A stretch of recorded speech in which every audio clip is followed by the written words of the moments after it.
Bonjour, donc ce que je vais vous montrer, c'est comment animer un logo qui est fait dans Illustrator, l'amener dans After Effects à travers un processus qui va nous permettre d'avoir un logo en 3D et d'avoir une caméra qui va pouvoir se promener à l'intérieur de ça. Donc, premièrement, dans Illustrator, première étape, l'idée c'est vraiment de faire un logo le plus simple possible. Donc, si on peut limiter à une forme, on se limite à une forme, soit à l'aide là, du Pathfinder ou du concepteur de forme, mais vraiment là, essayer d'avoir le moins de formes qui se chevauchent, le moins de calque possible. Donc, si on a juste une forme, ça va mieux. Là, j'ai laissé juste des petites choses traîner pour vous montrer comment vous démêler avec ça rendu dans Cinema 4D. Donc, ce qu'on va faire, c'est qu'on va apporter ça dans Cinema 4D en passant par After Effects. Pour ce faire, nous devons faire fichier, enregistrer sous. Et là, ici, on va aller, logo démo, OK. On va aller enregistrer ça en AI. Et la petite chose spéciale ici, il faut choisir Illustrator 8. OK? Vraiment important, capital. Il ne faudrait pas non plus qu'il y ait de filet, de mode de fusion, de dégradé. Ça ne passerait pas du tout. Il faut que le tracé soit le plus simple possible. Puis il faut même l'enregistrer en Illustrator 8 pour que ça marche.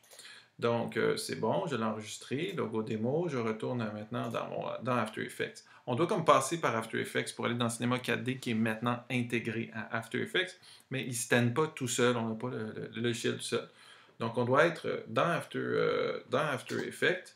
Et là, au fond, à l'intérieur d'After Effects, ce que je vais faire, c'est que je vais tout simplement passer, parce que je n'ai pas besoin d'avoir rien de fait, là.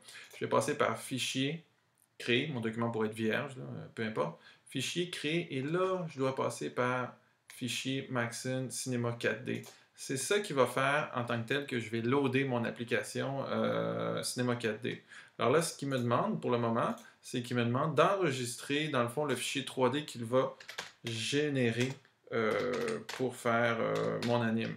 Parce que c'est ce qu'il va faire. Il va me générer il va loader Cinema 4D Lite, la version Lite, mais qui est quand même assez complète. Et ça, tout de suite, dans After Effects, c'est que c'est un objet, là, un métrage qui est intégré. Tout de suite, dès que je fais ça. Bon, maintenant, je pourrais me faire du 3D à l'intérieur de Cinema 4D, mais là, ce que je veux, c'est d'importer mes formes Illustrator. Donc, je vais faire fichier, et c'est pas vraiment importer, c'est fusionner. En anglais, c'est merge, là. Fichier fusionné. Et là, je vais aller chercher ce que je viens d'enregistrer en Illustrator 8 à l'instant. Donc, je vais prendre ça ici. Celui que je viens d'enregistrer à l'instant, c'est celui-là. Donc, là, maintenant, il me demande, bon, blablabla, blablabla, pas important. Alors, ici, j'ai mon logo qui vient d'arriver à l'intérieur de Cinema 4D, finalement. Petite chose importante, là, j'ai l'impression de l'avoir centré, mais dans le fond, il pourrait ne pas l'être. Vraiment, allez dans le bas, puis écrivez 0 partout. Quand on commence à travailler avec l'espace 3D, ça devient un petit peu mélangeant, puis finalement, notre logo peut être complètement perdu dans l'univers, et on ne le sait pas. Fait que vraiment, pour le centrer, parce qu'on ne va pas l'animer ici, on va l'animer dans After Effects. Bon. Alors, tantôt, je vous avais dit qu'il y avait des petites choses que j'avais laissées pour me montrer dans Cinema 4D, comment je fais. Donc, quand je clique dans le fond sur ces tracés-là, je regarde ici là, à droite, là, dans mon onglet, j'ai plusieurs petites choses qui correspondent à toutes ces petites cochonneries-là là, que j'avais laissées exprès. Et là, clique. Vois-tu mon tracé 2? Au fond, ça, c'est mon logo. OK? Donc, ça, c'est mon logo. Je vais le renommer. C'est pas important, mais je vais le renommer. Et là, maintenant, ce logo-là, il n'est pas épais, il n'y a aucune épaisseur, donc je ne vais pas le voir vraiment. Là, si je l'apporte dans After Effects, je ne vais rien voir. Ce qu'il faut que je fasse pour les PC, c'est qu'il faut que je l'extrude, je fasse une extrusion. Alors, comment ça marche ça? Juste sur le côté, ici, là, dans l'onglet des modifieurs, on a notre extrusion qui arrive. Donc, j'ai mon extrusion qui arrive. Donc, en faisant ça, ça met le modifieur d'extrusion là, dans l'empilement. Alors, c'est pas tout. Maintenant, il faut que je prenne mon bon tracé et que je l'amène sous l'extrusion. On regarde la flèche, là, elle s'en va vers le bas en ce moment. Donc, c'est-à-dire que là, vraiment, poum, ça va être extrudé.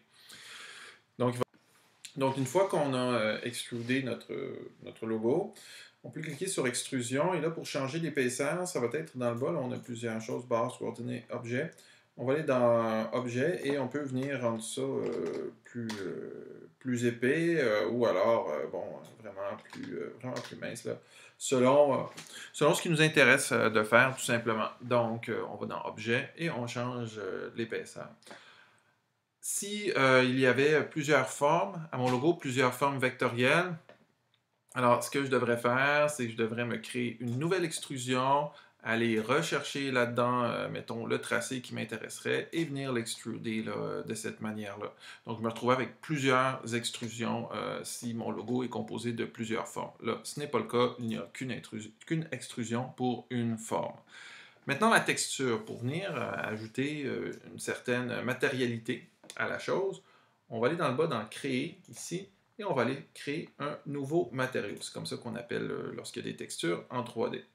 Je double-clique sur ce nouveau matériel-là. Alors, j'ai couleur qui est déjà coché. Alors, ce que ça me dit, c'est que c'est gris, dans le fond. Moi, ce que j'aimerais, ce serait ajouter une diffusion. Une diffusion, donc une map diffuse. Ce que c'est dans le fond, c'est on va chercher une image matricielle qui va venir s'enrouler autour de notre objet. Donc, on clique là-dessus, et là, je m'en vais chercher un JPEG bon, que j'ai pris sur Internet, quelconque, ou une texture qu'on a fait dans Photoshop. L'important, c'est que ce soit un format pas trop complexe. JPEG, ça va en RVB 72 dpi. Pas de calque. Alors là, tu vois, déjà, là, dans le coin, là, poup, on voit que ma feuille vient de s'enrouler autour de la petite balle qui me donne un petit indice de ce à quoi a l'air mon matériel. Bon, déjà, si je change la couleur, admettons que je mets du blanc, des fois, ça va refléter un petit peu plus, ça va être un petit peu plus... ça va égayer un peu mon matériel. Bon, maintenant, j'aimerais avoir de la profondeur un peu à l'intérieur de ça ici. Donc, je peux même cocher luminescence. Oh non, ça c'est trop, luminescence. Tiens, je vais aller, pour chercher de la profondeur, des petits creux à l'intérieur de ça. Ce que je vais cocher, c'est que je vais cocher relief. Alors là, en cochant relief, en anglais, ce serait ma bump map.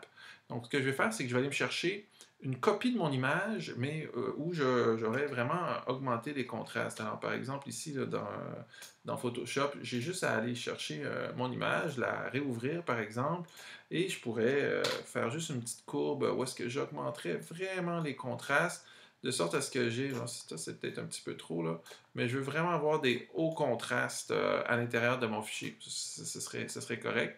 Puis après ça, toujours en RVB, mais je l'enregistre sous un autre nom. Moi, je l'appelle tout le temps le suffixe bump. Donc, je vais aller chercher ma bump map ici. Et là, on voit que ici, là, c'est en train de creuser un petit peu. Puis je peux augmenter cette intensité-là. Mettons que je voudrais une map qui serait très prononcée. Mettons à 80%. Donc là, ça s'en vient creuser un peu plus sur ma forme. Donc ça va me créer un peu plus de relief. Ça me donne un sentiment là, vraiment de quelque chose d'un petit peu plus intéressant au niveau de la texture. Alors une fois que c'est fait, ma texture, elle est ici. Elle n'est pas encore appliquée à mon extrusion. Comment on fait? On la prend et on la glisse comme ça, avec la flèche par en bas, sur l'extrusion. Alors voilà, maintenant ma texture est appliquée sur mon extrusion. Je peux continuer à modifier ma texture en cliquant ici, en allant chercher les différents matériaux. Par exemple, si je veux rendre la bump map encore plus effective ou que je veux mettre d'autres types de maps, je peux venir sans aucun problème. Une fois que c'est terminé, je sauvegarde mon document Cinema 4D, donc je peux quitter Cinema 4D, j'ai terminé avec ça. Alors, de retour dans After Effects, j'ai mon logo qui est là. Je vais revenir où j'étais. Donc, ce que je dois faire, c'est que je dois prendre ce fichier C4D-là, okay, qui était là tantôt, en fait, qui est apparu lorsque j'ai créé le fichier Cinema 4D, et je peux glisser sur l'icône de nouvelle composition. Ça va venir créer une composition avec ce fichier-là, où je pourrais glisser dans une nouvelle composition, une composition existante. Ce n'est pas important. Bon, là, pour ma démo, je vais vraiment prendre une composition qui est très très courte, parce que ça demande beaucoup de RAM à l'ordi lorsqu'on travaille avec ça. Bon, maintenant, c'est l'animation dans After Effects de ce truc-là.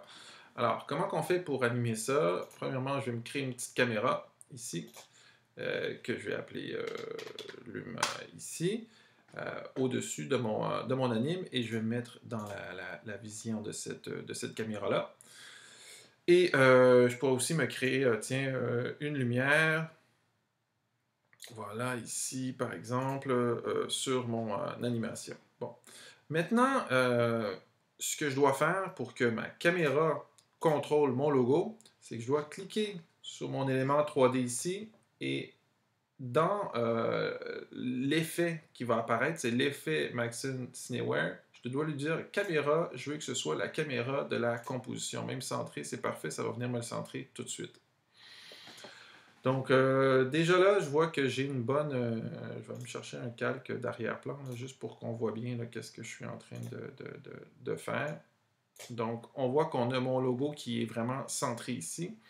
Et à ce moment-ci, lorsque je bouge ma caméra, ça va bouger mon logo. Petite astuce dans le système de rendu ici, on peut aller cliquer sur 3D avec lancer de rayon. Ça va nous donner quelque chose de beaucoup plus beau, mais ça va être beaucoup plus long à rendre. Mais c'est beaucoup plus intéressant. Alors, comment je fais pour animer ça? Bien, je prends ma caméra, puis là, par exemple, je pourrais enfoncer les cadrans que je veux animer. Comme je ne suis pas certain de ce que je veux animer, je peux tous les cocher ici pour le moment. Et après ça, prendre mes images clés, les amener, admettons, à la fin et me faire un petit mouvement de caméra, tiens, ici, rotatif, et ça va être ma scène qui va bouger et ça va se rendre par là-bas et mon anime va être rendu. Ça demande beaucoup de RAM à mon ordi faire ça. C'est sûr que ce que je peux faire pour que ce soit plus facile, je peux y aller avec un 3D classique. C'est plus facile à rendre. Ce que je peux faire, je peux me mettre en un demi pour rendre ma caméra de façon plus rapidement.